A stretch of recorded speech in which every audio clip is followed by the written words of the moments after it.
बिलासपुर नामक एक छोटे से गांव में एक बूढ़ी महिला अपने बेटे किशन के साथ रहती थी और उसकी पूरी दुनिया बस उसका बेटा ही था। उसका बेटा किशन बहुत ही लापरवाह था, जबकि उसकी माँ बहुत ही मेहनती और साफ दिल की थी। किशन अब इतना बड़ा हो चुका था कि उसको अपना और अपनी माँ का ध्यान रखना चाहिए था, परंतु उसमें इतनी आलस भरी थी कि वो अपना ज्यादातर समय सोने में गुजार देता था। माँ, ओ माँ, खाना बना क्या? मुझे बहुत जोर से भूख लगी है। अगर बन गया हो तो जल्दी दो। किशन के इतना आवाज लगाने पर भी उसकी माँ उसे जवाब नहीं देती है। इस पर किशन अपने में ही बड़बड़ाने लगता है। लगता है खाना अभी तक बना नहीं है। पता नहीं माँ क्या करती रहती है। मुझे जाकर देखना पड़ेगा। माँ के आवाज न देने पर किशन रसोई घर में पहुंच जाता है। माँ, अभी तक खाना नहीं बना क्या? मुझे बहुत जोर की भूख लगी है। हाँ बेटा, बस बन ही गया। पर पहले तू मुझे ये बता कि तूने आज खेतों में काम किया या नहीं। अरे माँ, तुम हर रोज एक ही सवाल पूछती हो। मुझे भी तो थोड़ा आराम चाहिए। हर समय क्या खेत में ही रहूंगा? बेटा, गुस्सा क्यों करता है? खेत तो हमारा जीवन है। अगर हम मेहनत नहीं करेंगे तो खाएंगे क्या? तुम हर बार यही पुरानी बातें करती हो। अरे आज कल ये खेत वेत में कुछ नहीं रखा है। गांव के सब लड़के शहर जा रहे हैं और एक तुम हो कि मुझे कहीं जाने नहीं देती। किशन अपनी माँ से अपनी नाराजगी जता के वहां से बाहर चला जाता है। कुछ समय बाद किशन नाराज होकर घर के आंगन में चारपाई पर बैठा होता है।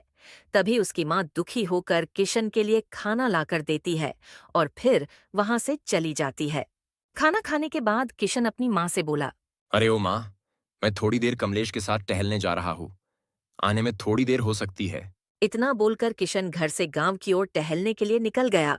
उसकी माँ उसके रोज के लापरवाही को देखकर चिंतित होकर सोचने लगती है।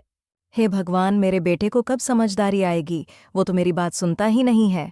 किशन अपने दोस्त कमलेश से मिलने उसकी राशन की दुकान पर पहुंच जाता है। ये दुकान कमलेश के पिता की थी, लेकिन आज कल उसके पिता की तबीयत खराब रहती थी, इसलिए अब ज्यादातर कमलेश ही उस दुकान को संभाला करता था। किशन और कमलेश दोनों बचपन के दोस्त थे। कमलेश थोड़ा सूझबूझ रखने वाला और जिम्मेदार लड़का था। किशन कमलेश से मिलकर कहता है। अरे कमलेश भाई, क्या बात है आज फिर दुकान में? क्यों, चाचा की तबीयत अभी ठीक नहीं हुई क्या? अरे नहीं नहीं, अब पिताजी की तबीयत काफी अच्छी है। पर अब उनकी तबीयत काफी ऊपर नीचे होने लगी है और अब उनकी उम्र भी काफी हो गई है। इसलिए भाई, घर की जिम्मेदारी धीरे धीरे मुझे ही लेनी होगी। वैसे भी पिताजी ने बहुत मुश्किलों से मुझे अकेले ही बड़ा किया है। माँ तो मेरी बचपन में ही गुजर गई थी, तो अब मैंने भी सोच लिया है उन्हें और तकलीफ उठाने नहीं दूंगा। ऐसे ही काफी देर तक कमलेश और किशन आपस में बात करते हैं। फिर कुछ देर बाद जब अंधेरा होने को था, तब किशन अपने घर की ओर चल पड़ा। किशन जब अपने घर पहुंचा, तब उसने देखा कि उसकी माँ चादर ओढ़कर सो रही होती है। किशन अपनी माँ को आवाज लगाते हुए बोला। माँ, तुम क्या मुझे भूल गई हो? माँ, मुझे भूख लगी है। मुझे खाना चाहिए। माँ, तुम तो मुझे खाना दिए बिना ही सो गई। किशन की बात सुनकर उसकी माँ उठ जाती है और किशन से कहती है। बेटा, मैंने अभी कुछ भी नहीं बनाया खाने के लिए। आज मेरी तबीयत कुछ ठीक नहीं है। रसोई में जाकर देख, शायद कुछ दिन का बचा हुआ हो तो तू उसे गर्म करके खा ले। माँ की ये बात सुनकर किशन गुस्से में बड़बड़ाते हुए रसोई घर की ओर चल पड़ा। ये मेरी माँ भी ना, खुद भी कुछ नहीं खाई और मेरे लिए भी कुछ नहीं बनाया। ये सब सोचकर किशन रसोई में जाता है और दिन का बचा हुआ खाना गरम करके खाने लगता है। दिन का बचा हुआ खाना खाने के बाद किशन सोने चला जाता है।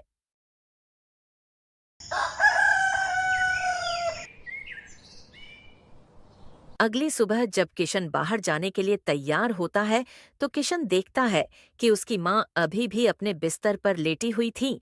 किशन ये देखकर अपने मन में सोचने लगता है। अरे आज माँ को क्या हुआ? इतनी देर तक तो माँ कभी नहीं सोती है। माँ तो मुझसे भी पहले उठ जाती है। किशन ये सब सोच ही रहा था कि तभी उसकी माँ अचानक से उठकर किशन से बोलती है। बेटा, मेरी तबीयत ठीक नहीं लग रही है, तू मुझे थोड़ा गर्म पानी लाकर दे दे। माँ, मुझे बाजार जाना है, तुम खुद ही ले लो। मैं रोज रोज तुम्हारी सेवा नहीं कर सकता हूँ। बेटा, जब तू छोटा था तब मैं पूरी रात जाग जाग कर तेरी देखभाल किया करती थी। आज तू मेरी इतनी छोटी सी मदद भी नहीं कर सकता। माँ, मुझे अपने दोस्तों के साथ घूमने जाना है। तुम मुझे हर बार रोकती क्यों हो?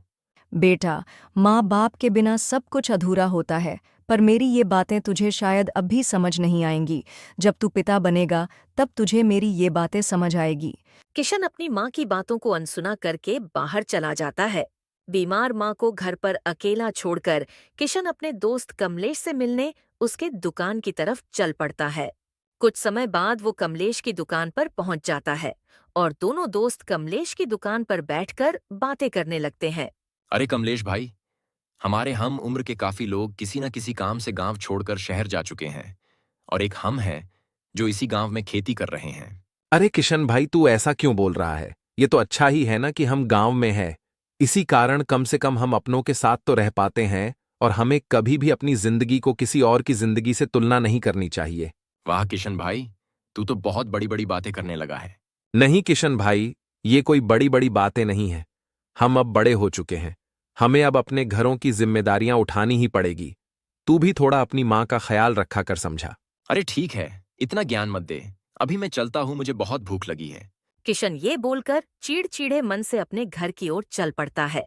कुछ समय बाद जब वो घर पहुंचा तो उसने अपने माँ से कहा।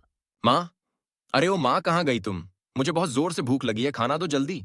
किशन की आवाज सुनकर उसकी माँ रसोई से बाहर आकर बोली। तू हमेशा खाली खाने के बारे में ही सोचता है क्या?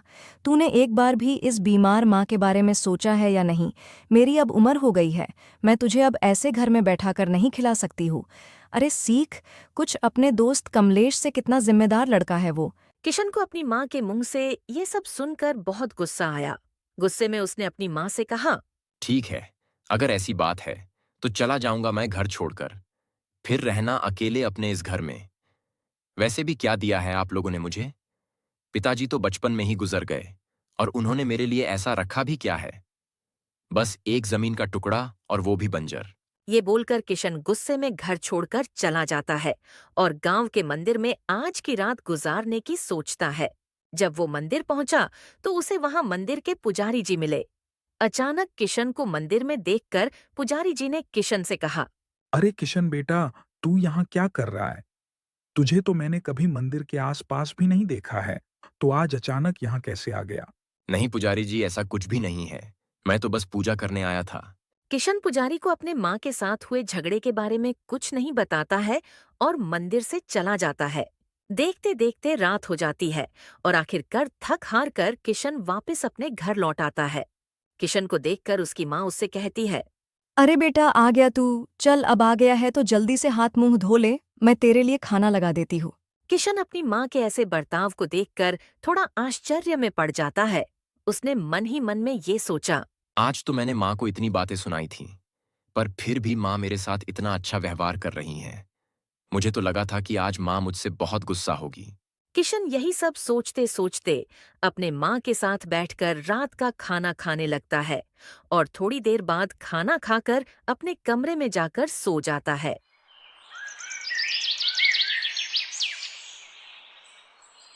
अगली सुबह किशन फिर से कमलेश की दुकान की ओर चल पड़ता है।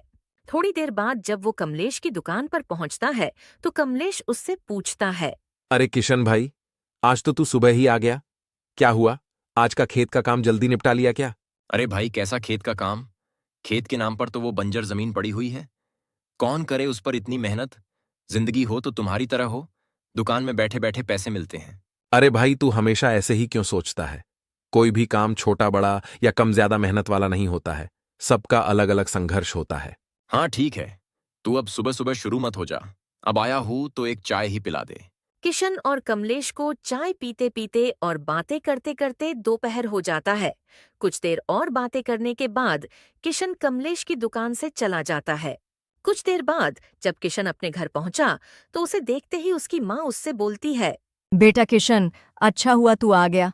तू मेरा एक काम कर दे, तू जाकर कुछ लकड़ियां काट दे। मुझसे तो अब ये सब नहीं होता है, कमर में दर्द होने लगता है। अरे माँ, अभी अभी तो घर आया हूँ, आते ही काम करने के लिए बोल रही हो? मुझे अभी कुछ करने का मन नहीं है, मैं बाद में कर दूंगा। किशन की ऐसी बातें सुनकर उसकी माँ उदास हो जाती है और किशन से बिना कुछ कहे वहां से रसोई की ओर चली जाती है। कुछ समय बाद किशन दोपहर का खाना खाता है और खाना खाने के बाद वो गांव में टहलने के लिए निकल पड़ता है। गांव में टहलते टहलते रास्ते में उसे गांव का एक जमींदार मिलता है। जमींदार जब किशन को देखता है तो उससे कहता है। अरे किशन, कहाँ इधर उधर भटक रहा है? मुझे अपने खेत के लिए कुछ मजदूरों की जरूरत है। तू भी आजा, अच्छे पैसे दूंगा। जमींदार की बात सुनकर किशन इतराते हुए बोलता है। अरे सेठ जी, मैं ये सब मजदूरों वाले काम नहीं करता हूँ। आप किसी और को ढूंढ लो। किशन ये बोलकर वहां से कमलेश की दुकान की ओर चला गया। कुछ देर बाद वो कमलेश की दुकान पर पहुंच जाता है और उसे दोबारा देखकर कमलेश उससे पूछता है। अरे किशन भाई, तू अभी थोड़ी देर पहले ही तो यहां से गया था ना, अभी फिर से आ गया। अरे कुछ अपनी उस बूढ़ी माँ की भी मदद कर लिया कर, ऐसे दिन भर मत घुमा कर भाई। अब तो फिर से शुरू मत हो यार। सब लोग तो बस मुझे ही सुनाते रहते हैं। कभी मुझे चैन से रहने भी दोगे कि नहीं? भाई तू गुस्सा क्यों हो रहा है? मैं तो तेरे भले के लिए ही बोल रहा हूं। ये सब छोड़ अभी। मेरे मन में एक विचार आया है। मैं सोच रहा हूँ कि मैं भी तेरे ही तरह गांव में एक छोटी सी दुकान खोल लूं। किशन की ये बात सुनकर कमलेश तो हैरान हो जाता है और किशन से पूछता है। भाई तू किस चीज का दुकान खोलेगा? और तू पहले ये बता कि तू दुकान चला भी पाएगा क्या? अरे क्यों नहीं चला पाऊंगा। दुकान चलाने की चिंता नहीं है। मुझे बस ये नहीं समझ रहा है कि किस चीज की दुकान खोलूं और कहां पर खोलूं। ठीक है फिर, तूने अगर दुकान खोलने की सोच ही ली है तो तू एक काम कर, तू फलों की दुकान खोल, क्योंकि हमारे गांव में कोई भी फल की दुकान नहीं है। गांव के सब लोग गांव के बाहर वाले बाजार जाकर फल लेकर आते हैं। और तू जगह की चिंता मत कर, मेरे एक चाचा के पास एक दुकान है, तू उनसे बात कर, वो तुझे शायद अपनी दुकान दे दे। ठीक है भाई, अगर ऐसी बात है तो मैं अभी जाकर तेरे चाचा से मिलता हूं। कमलेश से बात करके किशन सीधे उसके चाचा से मिलने के लिए निकल जाता है। किशन कमलेश के चाचा के घर के बाहर जब पहुंचा तो उसने देखा कि उसके चाचा अपने घर के बाहर चारपाई बिछाकर लेटे हैं। चाचा, ओ चाचा, उठना जरा, मुझे आपसे थोड़ा काम था। किशन की आवाज सुनकर कमलेश के चाचा उठ जाते हैं। अरे किशन, तू यहाँ क्या कर रहा है? कुछ काम था क्या? हाँ चाचा, कमलेश ने बताया कि आप ही मेरी मदद कर सकते हो। मुझे गांव में एक फलों की दुकान खोलनी है और मुझे एक अच्छी सी जगह चाहिए थी। अरे वाह, ये तो अच्छी बात है। आखिरकार तू भी एक जिम्मेदार लड़का बन ही गया है। ठीक है, मेरे पास एक दुकान है, वो मैं तुझे दे देता हूँ, लेकिन दुकान का भाड़ा हर महीने समय पर देना होगा। ठीक है, मुझे मंजूर है। आपका बहुत बहुत धन्यवाद। फिर क्या था, कमलेश के चाचा से दुकान मिल गई थी और कुछ लोगों से पैसे उधार लेकर किशन ने अपनी एक छोटी सी फलों की दुकान खोल ली थी। किसी तरह से किशन ने दुकान तो खोल ली, लेकिन वो दुकानदारी में बहुत कच्चा था। उसे तो अपने ग्राहकों के साथ ठीक से व्यवहार भी नहीं करने आता था। धीरे धीरे किशन का दुकानदारी में भी मन नहीं लग रहा था। अरे मैं तो थक गया हूँ दुकान में बैठते बैठते। आज तो ग्राहक भी नहीं आ रहे हैं और जब से दुकान खोली है तब से कहीं घूमने भी नहीं जा पा रहा हूँ। यहाँ दुकान पर बैठने से अच्छा तो मैं घर पर जाकर थोड़ी देर सो लेता हूँ। ये सब सोचकर किशन दुकान बंद करके अपने घर की ओर चल पड़ता है। कुछ समय बाद जब किशन अपने घर पहुंचा, तभी उसको घर पर इतनी जल्दी देखकर उसकी माँ उससे बोलती है। बेटा किशन, तू आज इतनी जल्दी घर आ गया, आज क्या बिक्री इतनी अच्छी हुई है? क्या खाक बिक्री हुई है? दुकान में तो एक भी ग्राहक नहीं आया। लगता है आजकल के लोगों ने फल खाना ही छोड़ दिया है। ऐसे में पूरे दिन दुकान पर कौन बैठा रहेगा? इससे अच्छा तो मैं घर पर थोड़ा आराम ही कर लेता हूँ। और वैसे भी आज का मौसम अच्छा नहीं लग रहा है। ठीक है फिर, आज तू थोड़ा आराम कर ले, बारिश भी होने वाली है। लेकिन बेटा, याद से कल दुकान पर चले जाना। तू ऐसे रोज रोज आराम के बारे में सोचेगा तो कैसे चलेगा? बहुत मुश्किलों से तो तूने ये दुकान शुरू की है, इसे अपने आलस के चक्कर में मत बर्बाद कर देना। हाँ माँ, ठीक है। तुम इतना चिंता क्यों करती रहती हो? अभी तुम यहाँ से जाओ और मुझे थोड़ी देर आराम करने दो। इतना बोलकर किशन चादर ओढ़कर लेट जाता है और उसकी माँ वहां से खाना बनाने के लिए रसोई की ओर चली जाती है। और तभी बाहर हल्की हल्की बारिश भी होने लगती है।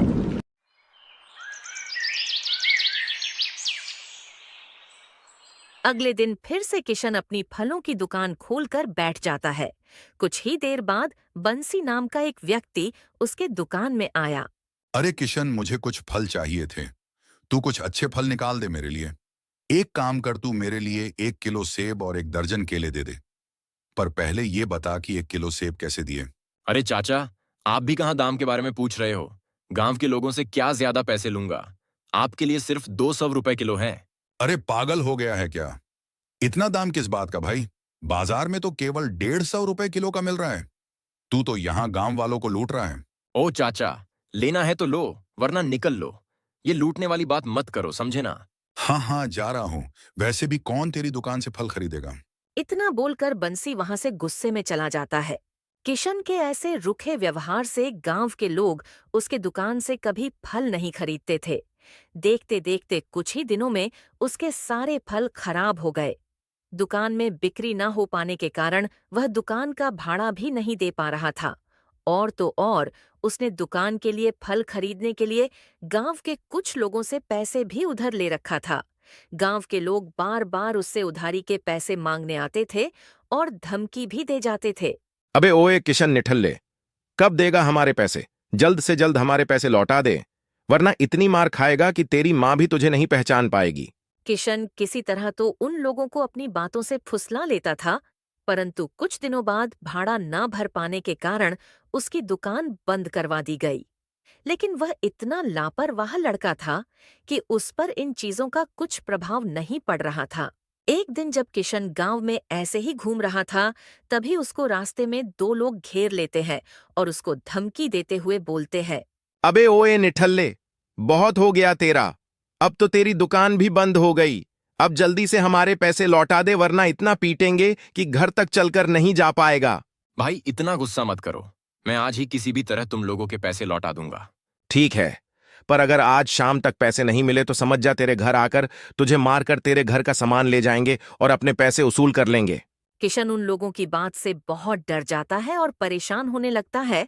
तभी उसके मन में एक ख्याल आता है। माँ के पास कुछ गहने पड़े हैं, मैं ले जाकर उनको फिलहाल के लिए जमींदार के पास रखकर उससे कुछ पैसे लेकर इनकी उधारी चुका देता हूँ, नहीं तो मेरी बहुत पिटाई होगी। फिर क्या था, किशन चुपचाप से अपने माँ के अलमारी से उनकी गहनों की पोटली चुरा लेता है और उसे लेकर गांव के जमींदार के घर की ओर चल पड़ता है। जमींदार जी, क्या आप ये गहने अपने पास रखकर मुझे कुछ पैसे दे सकते हैं? मुझे पैसों की बहुत जरूरत है। क्यों रे किशन, उस दिन तो बहुत बड़ी बड़ी डींगे हाँक रहा था। अब क्या हुआ? अब क्यों गहने रखने आया है? अरे उस दिन की बातों को भूल जाइए, मुझे फिलहाल पैसों की बहुत ज्यादा जरूरत है। आप ये गहने रखकर मुझे कुछ पैसे दे दीजिए। ठीक है, तू इतना जोर दे रहा है तो मैं तुझे कुछ पैसे दे देता हूं। फिर क्या था, जमींदार किशन को उसकी माँ के गहनों के बदले में उसे कुछ पैसे दे देता है। जमींदार से पैसे लेकर किशन अपने सारे कर्ज को चुका देता है। ये रहे तुम लोगों के पैसे, और अब दोबारा पैसे मांगने मत आना। हाँ हाँ ठीक है, हमें भी किसी पागल कुत्ते ने नहीं काटा है जो तुझसे बिना मतलब के पैसे मांगने आए। हम तो अपने पैसे मांग रहे थे। देखते देखते ऐसे ही कुछ और दिन बीत जाते हैं। एक दिन किशन की माँ जब अपनी अलमारी देखती है तो उसे अपने गहने नहीं मिलते। गहने नहीं मिलने पर वो बहुत परेशान हो जाती है और हड़बड़ाते हुए किशन को ढूंढने गांव में निकल जाती है। अभी वो कुछ दूर गई ही थी कि उसे रास्ते में गांव का मुखिया मिल जाता है। मुखिया किशन की माँ को इतना परेशान देखकर पूछता है। क्या हुआ बहन, इतनी परेशान क्यों हो? कोई बात हो गई क्या? मुखिया जी, अब आपको क्या बताऊं, मैं तो बर्बाद हो गई। मेरे गहने किसी ने चुरा लिए हैं, अब मैं क्या करूंगी? मैंने तो वो गहने अपने बेटे किशन के भविष्य के लिए संभाल कर रखे थे।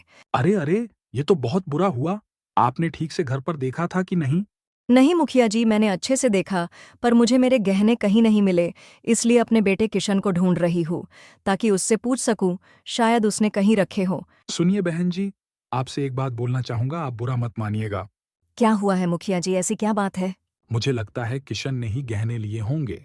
गांव में उसके ऊपर काफी उधारी थी, परंतु हाल ही में उसने अपना सारा उधार खत्म कर दिया है। नहीं मुखिया जी, किशन ऐसा नहीं कर सकता है। वह लापरवाह जरूर है, पर वो कभी चोरी नहीं कर सकता। देखो बहन, मुझे जो लगा मैंने कहा।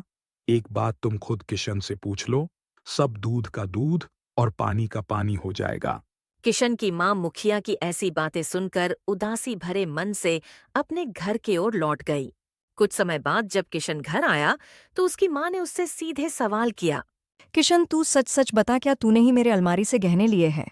अपनी माँ से गहनों की बात सुनकर किशन कुछ भी नहीं छुपाता है और अपने माँ को सब कुछ साफ साफ बता देता है। किशन के मुंह से यह सब सुनकर किशन की माँ उससे बहुत गुस्से में बोलती है। अरे नालायक, तू अब अपने ही घर में चोरी भी करने लगा। क्या मैंने तुझे यही संस्कार दिए थे? अब मैं तुझे क्या ही दोष दूं? मेरी ही किस्मत खराब है जो मुझे तुझ जैसा नालायक बेटा मिला। अपनी माँ के मुंह से इतनी खरी खोटी सुनने के बाद किशन वहां से गुस्से में निकल जाता है और जाकर सीधे अपने दोस्त कमलेश से मिलता है। कमलेश उसको देखकर उसको पूछता है। क्या हुआ किशन भाई? तू इतने गुस्से में क्यों है? कुछ हुआ क्या? मत पूछ भाई, मेरी जिंदगी तो जैसे नरक बन गई है।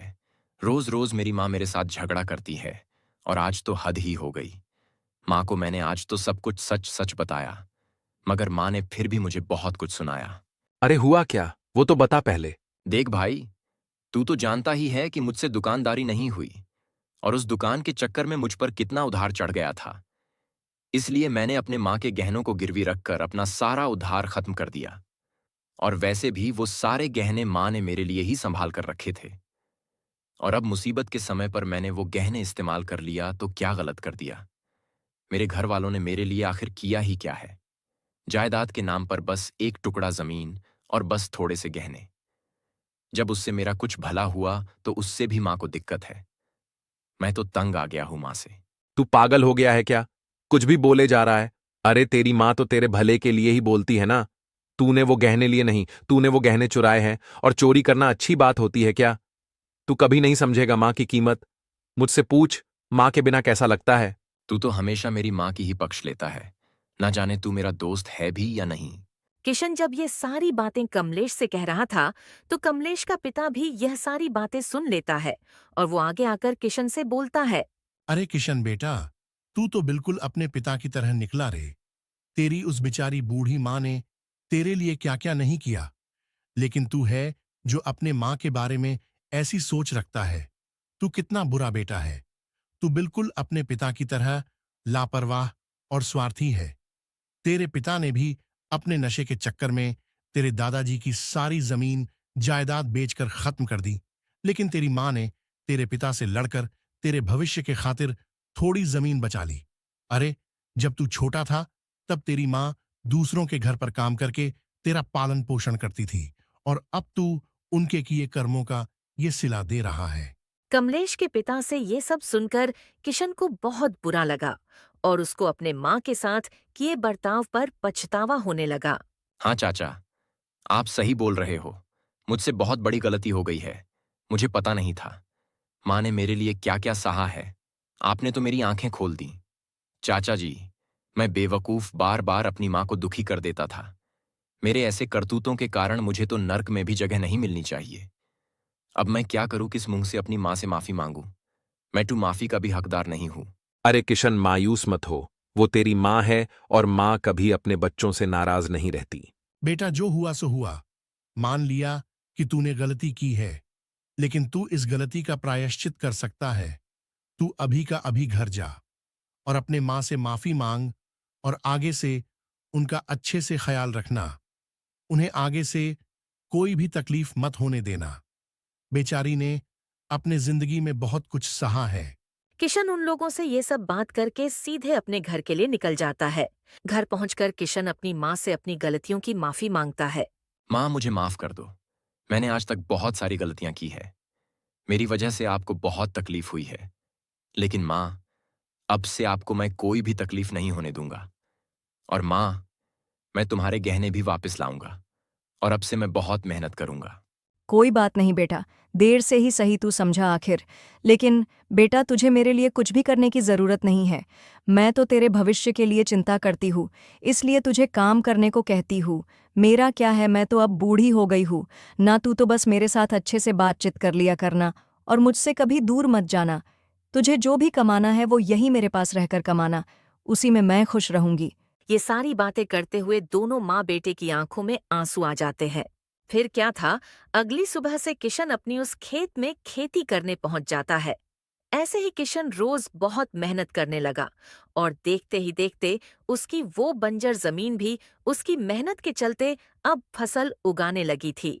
किशन को इतना मेहनत करते देख उसकी माँ भी बहुत खुश थी। अगर आपको ये कहानी पसंद आई हो तो वीडियो को लाइक करें, कमेंट में अपनी राय दें और ऐसे ही रोमांचक एनिमेटेड स्टोरीज के लिए हमारे चैनल को सब्सक्राइब जरूर करें। नए वीडियो की नोटिफिकेशन पाने के लिए बेल आइकन भी दबाएं।